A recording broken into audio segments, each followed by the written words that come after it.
Life does not change in a year, life changes in a moment of decision.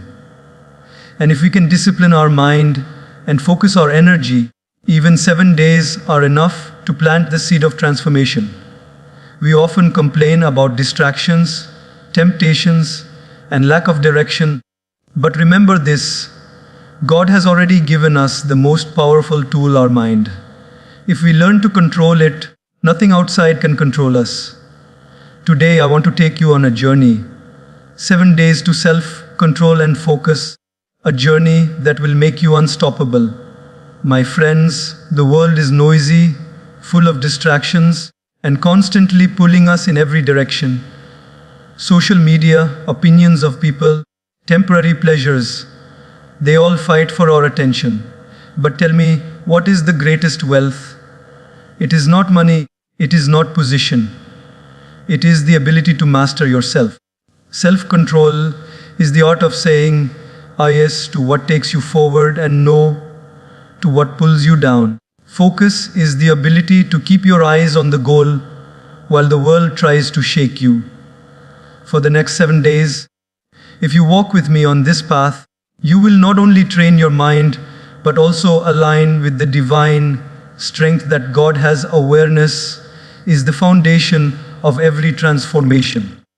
Without awareness, no amount of effort can truly bring change. Because how can we control something we cannot even see? Imagine a person trying to fix a broken machine in the dark. No matter how skilled he is, without light he will fumble, struggle, and fail.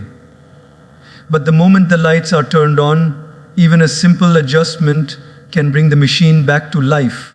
Awareness is that light.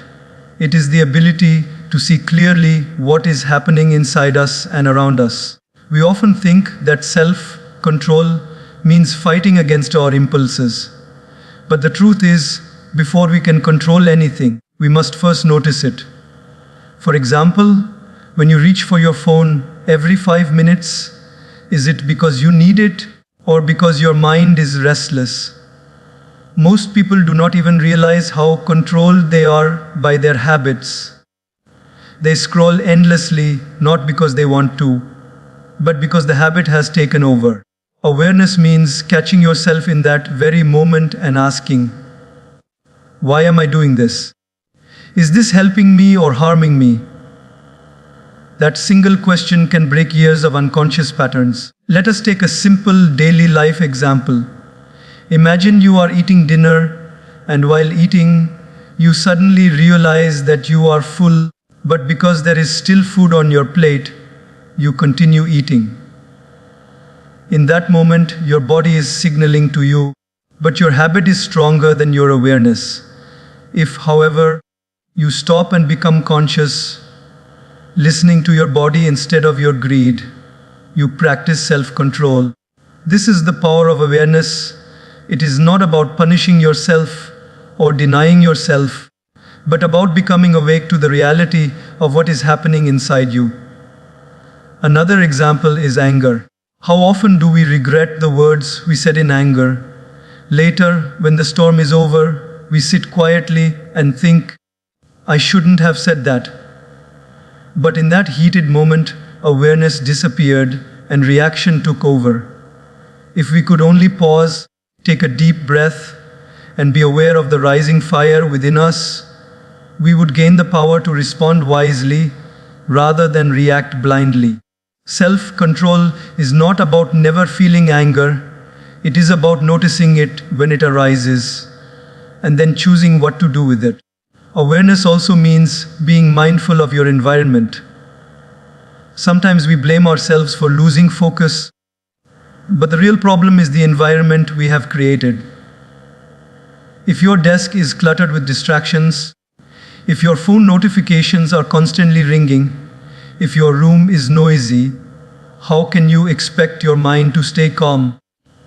When you become aware of your surroundings, you start to design them in a way that supports your focus rather than steals it. You keep your phone aside while working.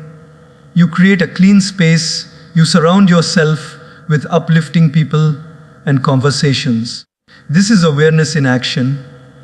It is the art of shaping life consciously rather than living on autopilot. One of the greatest truths is that most of us live like sleepwalkers. We wake up, rush through the day, follow routines, complain, stress, and sleep again. Rarely do we stop to ask ourselves, what am I doing? Why am I doing it? Where is this leading me? Awareness is that pause. It is the decision to wake up in the middle of the noise and say, no, I am not just going to live blindly. I will choose my thoughts. I will choose my habits. I will choose my direction. That is when real change begins. Think of a river. If you throw a piece of wood into it, the current will carry it wherever it wants. The wood has no choice. It is helpless. But a person who is swimming in the river has awareness. He knows the current, he feels the water, and he chooses how to move. Life without awareness is like being that piece of wood dragged by the current of habits, temptations, and distractions. Life with awareness is like swimming. You may not control the river, but you can guide yourself with strength and wisdom. Awareness is also deeply connected with God. Because when you are aware, you are present, and when you are present, you begin to sense the divine energy that flows through everything. The mind that is restless cannot feel God. The mind that is scattered cannot hear guidance. But the moment you bring awareness to your breath, to your thoughts, to your actions, you begin to sense the quiet voice within you that whispers truth. That is why spiritual masters emphasize awareness, not as a technique, but as a way of life. So, as you begin this journey of self-control and focus, let day one be about awareness. Throughout your day, observe yourself. Watch your thoughts like clouds passing in the sky. Notice your habits without judging them. Pay attention to the little choices when you eat, when you speak, when you react. Ask yourself simple questions. Why am I doing this? Is this necessary? Does this lead me closer to my purpose? You will be surprised how many unconscious actions rule your day. Awareness is the seed. Without it, self-control is impossible. With it, transformation becomes natural. When the light of awareness shines on your life, you no longer walk in the dark. You see clearly, you choose wisely, and you live powerfully. Awareness is not something you practice once. It is a daily awakening. And if you cultivate it for even 7 days with sincerity, you will see your focus sharpen, your distractions fade, and your inner strength grow. Because the first victory is not over the world outside, but over the blindness inside. Discipline is the bridge between desire and achievement. Every human being is filled with desires, small ones, big ones, endless ones. From the moment we wake up, our mind is flooded with cravings to eat something tasty, to check the phone, to sleep a little more, to escape effort, to avoid responsibility. Desires are not wrong, they are part of human nature. But the problem begins when desires become the master and we become the slave.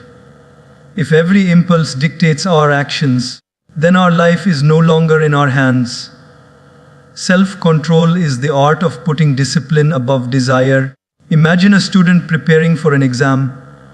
His mind desires comfort, fun, and relaxation. But discipline demands that he sit with his books, focus, and prepare. If he follows only desire, he may enjoy the moment but suffer later when failure comes. If he follows discipline, he sacrifices the moment but enjoys the fruit of success later. This is the eternal battle of life, the clash between short-term desire and long-term vision. Those who win this battle are not necessarily the most talented, but the most disciplined. Think of your own mornings. How many times have you set an alarm with the intention to wake up early? And how many times has the desire for just 5 more minutes of sleep won over discipline? That single moment decides whether your day begins with strength or with weakness. The truth is, life is not shaped in big events. It is shaped in these tiny daily choices.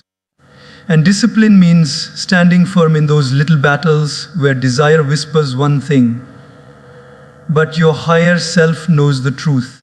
Discipline is not about denying yourself everything, it is about choosing wisely. For example, you may desire to eat junk food, but you also desire to be healthy and strong. Which desire do you serve? The temporary craving of the tongue, or the lasting well-being of the body? Every time you choose health over temptation, you are building self-control. And the beauty is that the more you practice discipline, the stronger it becomes. It is like a muscle, the more you train it, the more powerful it grows. Let us take a practical example of someone saving money. One person spends every time desire arises, a new gadget, new clothes, endless outings. Another person, though tempted, practices discipline. He saves, invests, and controls his urge for unnecessary spending. 10 years later, the difference is massive. One has empty pockets and regrets, while the other has security, freedom, and peace. It was not fate, it was discipline. The truth is, desire seeks pleasure now, but discipline seeks purpose later. If you live only for pleasure, your life will be shallow like sugar, sweet in the mouth, but harmful to the body. If you live with discipline, your life will be nourishing like healthy food, sometimes bland at first, but filled with energy and strength. This is why discipline is greater than desire, because it builds a future while desire only lives in the present. Yet, many people misunderstand discipline. They think it is punishment, strictness, or a boring life. In reality, discipline is freedom. Imagine a person who has no discipline with food. He eats endlessly, and soon his health suffers. Is that freedom? No, it is slavery to desire. Imagine a person with no discipline with words. He says whatever comes to his mind, and soon he loses respect and relationships. Is that freedom? No, it is bondage. True freedom comes when you are not a prisoner of your desires, but the master of them. Discipline is also connected to God's strength. Desires often blind us, but when we pray for clarity and align our actions with divine guidance, we find the courage to rise above temptations. Think of a person fasting, not just from food, but from anger, from gossip, from waste. The practice of fasting teaches us discipline. It shows that we are stronger than our cravings. It shows that our soul is more powerful than our body. This spiritual discipline builds focus and control that last far beyond those days of fasting. Let us not forget the story of the farmer. He desires to rest, but discipline makes him wake up early to plow the field. Desire says, skip today, enjoy your comfort. Discipline says, work today, harvest tomorrow. Months later, the disciplined farmer eats from his hard work while the lazy one begs. Life rewards discipline, not mere desire. In our modern world, temptations surround us like never before. Endless entertainment, fast pleasures, instant gratification. But greatness is never born in comfort, it is born in discipline. A writer who sits daily to write, even when uninspired, becomes an author. An athlete who trains daily, even when tired, becomes a champion. A student who studies daily, even when distracted, becomes a scholar. It is not desire that creates excellence, it is discipline. So, when you feel the pull of desire, pause and ask, is this taking me closer to my goal or away from it? In that single question lies your power. You may not always win, but every time you choose discipline over desire, you grow stronger. And soon what once felt difficult will become natural. Discipline is the fire that shapes steel. Desires may come and go, but discipline makes you unshakable. It is the silent force that builds character, focus, and inner strength. And if for even 7 days you commit to putting discipline above desire, you will notice a profound change. Your mind will be sharper, your distractions fewer, and your control over yourself far greater. Because in the end, the strongest person is not the one who conquers the world, but the one who conquers himself. The mind is like a fertile field. Whatever seed is planted in it, good or bad, will grow and eventually shape our life. If we allow negativity, fear, and distractions to enter freely, they will spread like weeds and choke the beauty of our inner garden. But if we carefully guard the mind, planting seeds of wisdom, positivity, and focus, it will bloom with strength and peace. Guarding the mind is not about shutting the world out. It is about choosing wisely what we allow in. Think about how we guard our homes. We lock our doors at night. We do not let strangers walk in and take whatever they like. We protect what is precious inside. Yet when it comes to our mind, we often leave the door wide open. Every random thought, every negative opinion, every piece of gossip enters freely. And then we wonder why we feel anxious, weak, or distracted. Guarding the mind means learning to treat it like the most sacred space you own, because it is. Take a daily life example. Imagine you wake up in the morning and the first thing you do is open social media. You scroll through endless posts, some entertaining, some disturbing, some meaningless. Before your day has even begun, your mind is already filled with noise. Compare this to someone who wakes up, sits quietly, breathes deeply, or reflects on gratitude. One person starts the day with clutter, the other with clarity. The difference is not in the world outside, but in how they guarded their mind at the very start of the day. Guarding the mind also means being selective about the conversations we allow to influence us. Words are powerful. When you spend too much time with negative people, their words plant seeds of doubt and fear in your mind. Over time, you begin to think like them, feel like them, and act like them. On the other hand, when you spend time with uplifting people, their words plant seeds of encouragement and strength. Slowly, you too begin to think positively, to feel inspired, and to act with courage.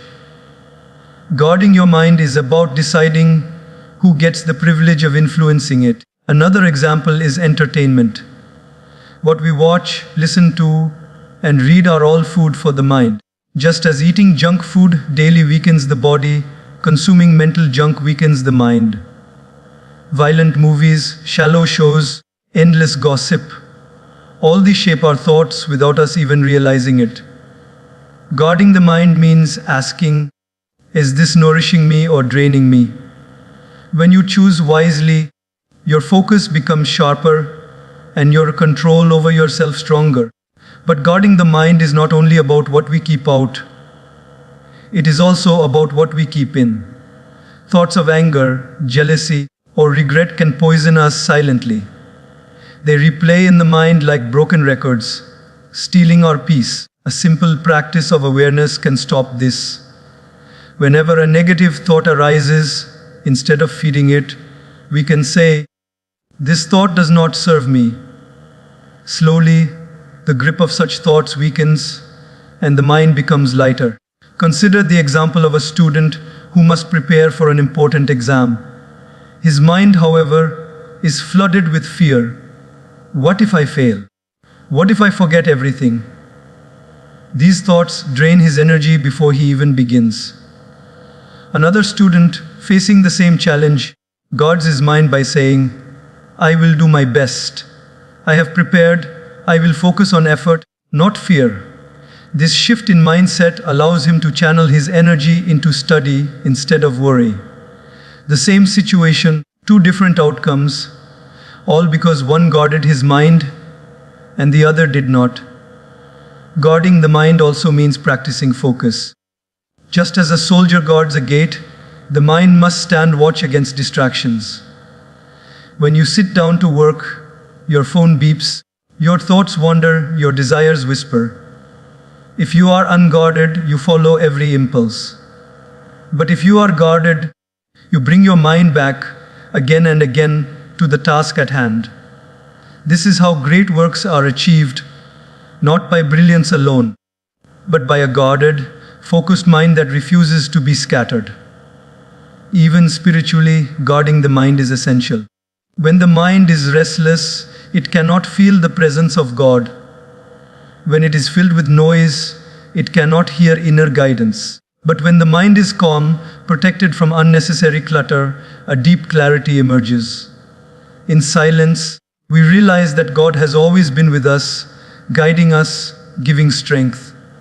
Guarding the mind is therefore not just a mental practice, but a spiritual one. Let us also remember that guarding the mind is a daily discipline, not a one-time act. Just as you brush your teeth every day to protect them from decay, you must guard your mind every day to protect it from negativity. Each morning, set an intention. I will not let harmful thoughts or influences control me today. Each night, reflect, what entered my mind today and did it serve me? Over time, this practice builds a shield of awareness that makes your mind strong and steady. The truth is, life will always bring distractions, temptations, and negativity. We cannot control the world, but we can control our inner gate. By guarding the mind, we choose what to allow in and what to keep out. And that choice shapes everything. Our focus, our peace, our self-control, and our destiny. So as you walk on this journey of self-mastery, remember the mind is your greatest ally or your greatest enemy, depending on how well you guard it. Protect it with care, feed it with wisdom, and guide it with discipline. If you do this for even 7 days with sincerity, you will feel the difference. Your thoughts will become clearer, your focus sharper, and your inner strength unshakable. Because when you guard the mind, you guard your life. Silence is often misunderstood. Many people see silence as emptiness, as a lack of words, as a void. But in truth, silence is not weakness, it is strength. Silence is not emptiness, it is fullness. It is the space where wisdom grows, where clarity arises, where peace becomes possible. In a noisy world that constantly demands our attention, silence is the hidden treasure that restores balance to our lives. From the moment we wake up, the noise begins. Phones buzzing, televisions playing, people talking, cars honking, our own minds racing with endless thoughts. We live in a world where silence feels unusual, even uncomfortable. Yet silence is the very medicine our restless minds need. Silence allows us to pause, to listen, and to reconnect with ourselves and with God. Without silence, we remain trapped in constant noise, unable to hear the guidance that already exists within us. Think of a glass of muddy water. When you shake it, the mud swirls and the water looks cloudy. But if you set the glass down and leave it still, the mud slowly settles and the water becomes clear. Our mind is like that glass. In the noise of life, our thoughts swirl endlessly, clouding our vision and disturbing our peace. But when we allow silence, the noise settles and clarity emerges. This is the power of silence. It cleanses the mind and reveals the truth hidden beneath the chaos. Take a daily life example. Imagine you are in an argument with someone. Words fly quickly, emotions rise, and before you know it, you say things you regret. In that heated moment, silence would have been your greatest strength. A single pause, a single breath of silence could have stopped anger from spilling out and damaging the relationship. Silence does not mean weakness, it means maturity. It means you value peace more than proving yourself right. Another example, think of a student who studies all night with constant noise around him. Music playing, phone buzzing, chatter in the background. His mind gets exhausted and his focus weakens. Compare this to a student who studies in silence, free from distractions. His mind is sharper, his understanding deeper, his memory stronger. Silence nourishes focus the way sunlight nourishes plants. It creates the conditions for growth. Silence is also powerful in creativity. Many great inventions, works of art, and ideas were born not in the noise of the crowd, but in the quiet of solitude. When we step away from distractions, when we sit in silence, our mind begins to connect dots, to see patterns, to birth ideas that the noise had hidden. Silence is not an absence of sound, it is the presence of inspiration. Even in our relationships, silence has its place. Sometimes, words are not needed. A silent presence can comfort more than 1,000 sentences. A parent holding their child in silence, a friend sitting quietly beside another in pain, a partner understanding without explanation. These moments of silence carry love more deeply than words ever can. When used wisely, silence communicates care, patience, and strength. Silence also connects us to God. The voice of the divine is not heard in the noise of the world, but in the quiet of the heart. When we are constantly speaking, reacting, and filling every moment with sound, we cannot hear the subtle whispers of guidance that come from within. But when we sit silently, even for a few minutes, we feel that connection. We realize that God's presence is always there, but we must quiet our minds to experience it. Consider how we react to challenges. A person who never practices silence is easily shaken. Every difficulty feels overwhelming. Every word of criticism feels heavy. Every problem feels unbearable. But a person who regularly practices silence has a strong center. In silence, he has built inner calm. So when challenges come, he does not break. He responds with clarity instead of panic. Silence gives him the strength to stand tall while the storm rages outside. In today's world, silence is rare, but it is also a choice. You do not need a mountain or a forest to experience silence. You only need a few minutes of intention. You can practice silence by sitting quietly before starting your day, by turning off devices for a while, by walking in nature without music, by pausing before reacting in anger. These small moments of silence create a huge impact. They restore your energy, sharpen your focus, and calm your emotions.